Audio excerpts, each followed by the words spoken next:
What's up, family? Welcome to my live Q&A. Hope you guys are doing exceptionally well. I'm excited to serve you in today's live.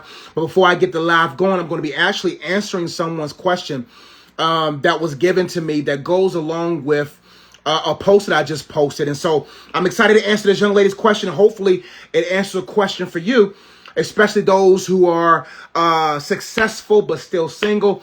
And you like, man, am I too successful to be married? But the question I got was, hey, Coach Josh, I'm a single, successful person, but I'm struggling to understand why I'm not attracting a partner for marriage. I'm trusting God, but is it possible that I'm too successful for love? Great question. I'm going to read it again to kind of help me answer it and help you kind of get settled in this question and see if it resonates with you. Hey, Coach Josh, I'm a single young lady, single successful person or young lady, but I'm struggling to understand why I'm not attracting a partner for marriage. I'm trusting God, but is it possible that I'm too successful for love? A lot of people, success does get in the way.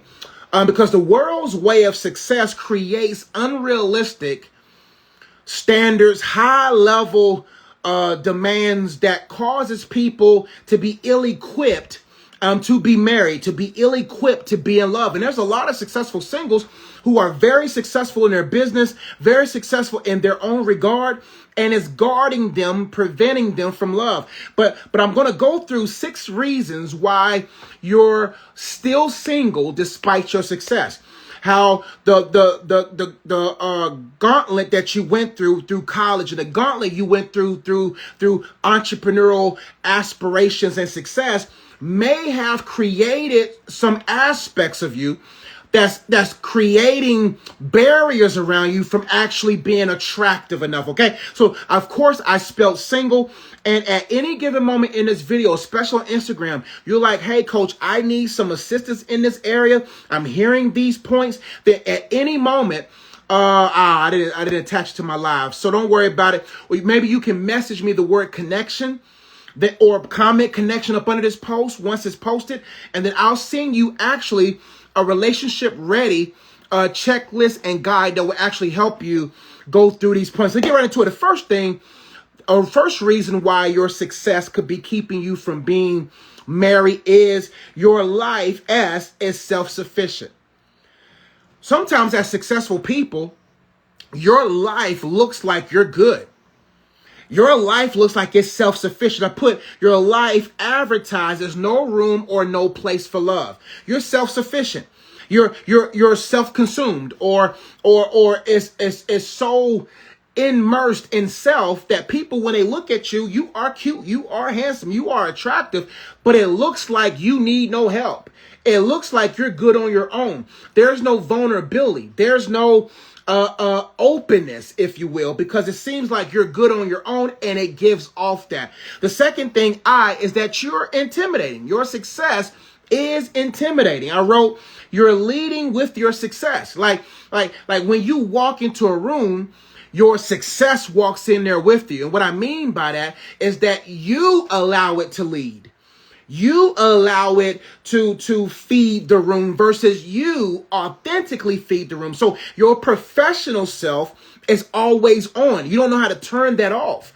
And it turns other people off because it's like, I have to marry this person. I don't even know the real person. And sometimes people can get so immersed in their success that they rehearse their success, that their success is what leads. But when you allow yourself to be human, when you allow yourself to be you outside of your success, then that's when you'll attract someone that will be the one for you. Number 3, you have non-negotiable standards. Your standards are non-negotiable. Like I put here, they're too high. Because success requires some rigidness to it, and success requires some demand, right? That now all of a sudden your professional success and your professional expectations are now placed on that person. I had to work on this in my own marriage. Because I'm an entrepreneur and all those different things, I early on assumed that my wife would be just like me. that she'll be after her purpose like I'm after my purpose. But that's unrealistic. Everyone's pursuit, path, and pace and purpose is different. Imagine me making my wife do YouTube videos. Imagine me making my wife read like I read, do what I do. You gotta hustle. Let's go. Yo, she ain't gonna want to flow with me. Because what if she's wired to embrace the different junctures of the life that she wants to pursue? For instance, what if she just simply wants to be a mother and she don't want to be no YouTuber? Maybe she wants to support the business her way. But if I have these non-negotiable standards in my singleness, then it will become too heavy, too daunting. And then people are going to be like, man, if I marry them, that means I got to wake up 4 o'clock every morning. That means I gotta eat hard-boiled eggs and I gotta do X, Y, and Z, and that's not fair. Number 4, G, your heart is just too guarded. Because business can be brutal, the path to success can be so brutal that sometimes we become guarded, or people in the singles become so guarded that they don't give off the aura of approaching. You can approach me. I'm not so guarded to where you're audited. You're so guarded that you always audit. Don't mean that you don't audit, because you got to protect your heart, but you're not so guarded to where no one can get in there, right? Number 5, L, you have limited time, or your career is demanding. The reason why you are successful but still single could be that you have limited time. You're so immersed in your business, you're so immersed in your purpose that you have no time to nurture and develop other areas of your life.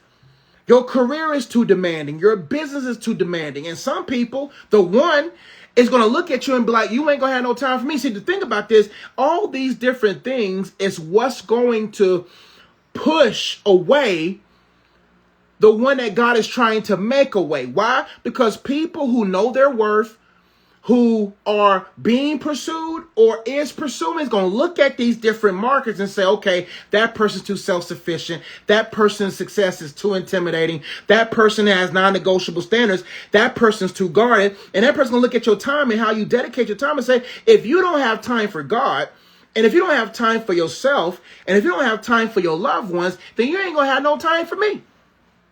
So could it be that your career is demanding? Last but not least, you have false expectations. E, you expect instant connection. Now, what I mean by that, there are certain successful people, because of their efficiencies in business, and things are automated, things are on the go, things are running smoothly, they assume that relationships are the same way. They think they can automate love. They think that if you comment this below, then this should pop up, and then we should be here, and then we should do that. That's good for business, but relationships are nuanced. That you're dealing with a human being, not a human's machine, right? Like a business you can create into a machine that runs on its own. But if you're going into a relationship and you expect instant connection and boom, everything's automated, everything's delegated, everything's whatever, then you're going to be overwhelming. So yes, you can be too successful for love because you're too immersed in your success. So I hope those 6 points really got you thinking. If you are a successful single entrepreneur, a successful single creative, whatever area, a successful single executive or high-level career person, this is some things you got to start thinking about. Now, if you need some assistance in this area, I have created a relationship audit checklist. I forgot what I called it, but it's in my Instagram. If you go to my the post right up before this post, go through that and then comment there, and I'll send you that guide, or simply message me and I'll send it to you. If you're watching this on YouTube or you're listening to this on my podcast, then message me wherever you hear or see this, and I'll send that link to you as well, and that will help you. So I'm going to read through her question again to make sure that I'm answering it thoroughly. It says, hey, Coach Josh, I'm a single successful person, but I'm struggling to understand. Now that we have gone through those 6 points, maybe you have some understanding now of why I'm not attracting a partner for marriage. I'm trusting God, but is it possible that I'm too successful in love? It could be that you're too successful because you made success more than what it needs to be. And now you got to start opening up other areas to be successful in. I think I'm back. Good. Create some success spiritually. Like, begin to work on those different areas. As a woman, begin to work on the different things that makes a wife. Like, you don't want to be a business partner to your husband. You want to be a wife to your husband. You don't want to be a business partner to your wife. You want to be a husband, right? Right. You want to be actual things. So begin to start working on those different things, because that will create tenderness around you. That will create attractive elements around you. Yeah, you self-sufficient, but you know how to sustain a household. Yeah, you a businesswoman. Yeah, you entrepreneur woman, but you know how to cook at least 5 meals. You know how to keep a house. You know how to take care of a spouse. You know how to take care of children with the demands of a business. As a man, you're able to be emotionally available, be there for your family, and know when to turn off work to turn on life, to turn on what needs to be on for your relationship. So there's some different things that you got to think through. If you need help with that, I have other resources that I believe will help. So we need to get on a call and talk so you can see what avenues that we can create for you to help you go from a place of single and successful to married and successful. I've helped a lot of people transition or transform into the individual that's attractive enough, and I believe will be beneficial to you. I also have a book called The Purpose of Singleness that I think will be a great tool as well. So let's see what kind of question we have, and I'm going to go ahead and go. Yeah, we got some people in the building. Good to see everybody. Hey, Mr. Ezra's Chester. What's going on, Chester? Your boy Smooth says, so how can you know when you meet the right partner for marriage? Great question. I'm going to read it again. So how can you know when you meet the right partner for marriage? Well, first off, you have to be the right person for marriage, because if you're not the right person, you won't discern the right person, right? So if you're not right, there will be no light. There will be no, aha, wow, whoa, there's something about this one. Now, what I mean by being the right person, the right person doesn't mean you have to be a perfect person. Doesn't mean that. Being the right person means that you are a product of a currently thriving relationship with God. That you are the product of that you're continuing to produce. You're continuing to grow because your relationship with God is thriving and not surviving.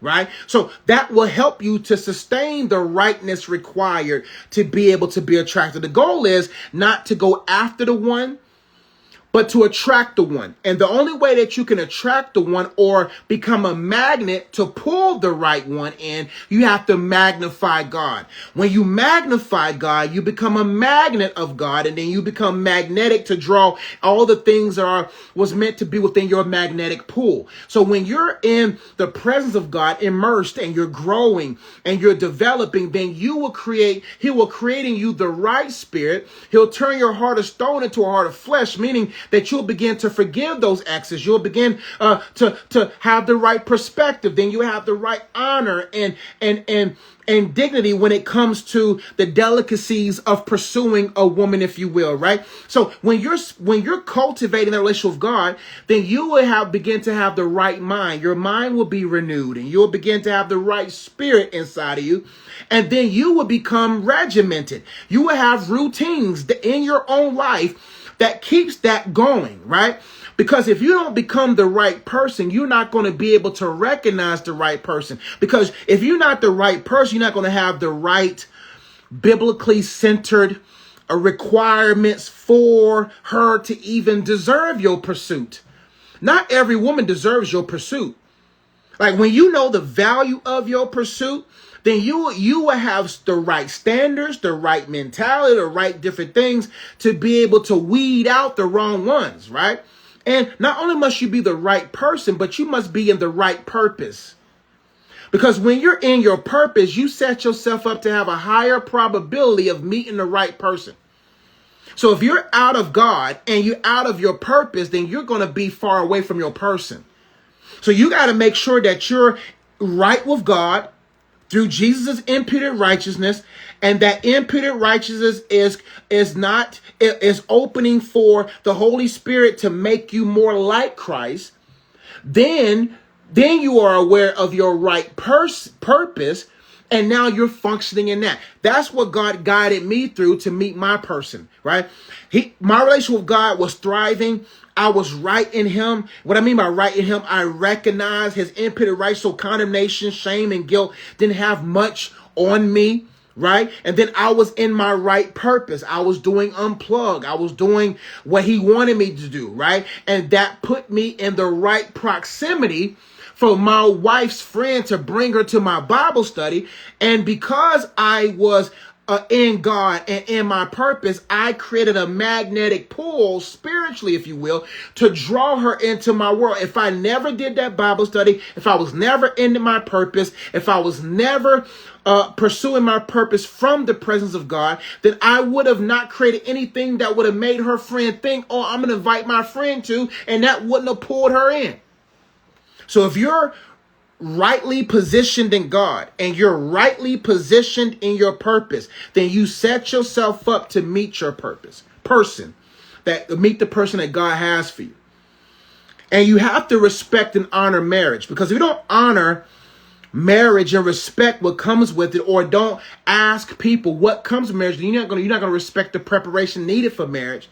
And you won't be magnetically pulling enough to pull the right one in. Hope to help. So check out my book, The Purpose of Singleness. Would be a great book for you. Another great book that I have is The Purpose of Relationships. And if you need some one-on-one support in this particular area, you, my friend, or someone else is listening, then check out my coaching programs and other resources that I have that I think will help you in this regard. Thank you so much. I am forever grateful. My brother, it's an honor to serve you. I pray and I'm so glad that those points was a blessing to you. Well, if there's no other questions, what's going on? We got some of the kids in the building from the school. So I hope you guys got something out of this. I will be doing more of these, Lord willing. I always say I'm going to do more lives, and all of a sudden life get lively. but my goal is to do so. But go ahead and check my YouTube channel. I just did another 2 good Q&As yesterday and today. Also, comment connection below if you want that guide for that single and successful topic that I just shared. I'm going to wait maybe a few seconds for any other questions. If not, I'm going to go ahead and go and get ready for my assignments tomorrow. Any other questions? 30 seconds. Links in my bio on Instagram. Watching this on YouTube, links in my description box below. Watching me live now, message me live if you need some more help. Keep up the good. Sanala, what's going on, girl? Keep up the good work. Thank you. I appreciate you. I will, and you too, keep up the good work. Keep it up. All hearts, minds clear. Let's get out of here. Love y'all. Catch y'all next time. Peace.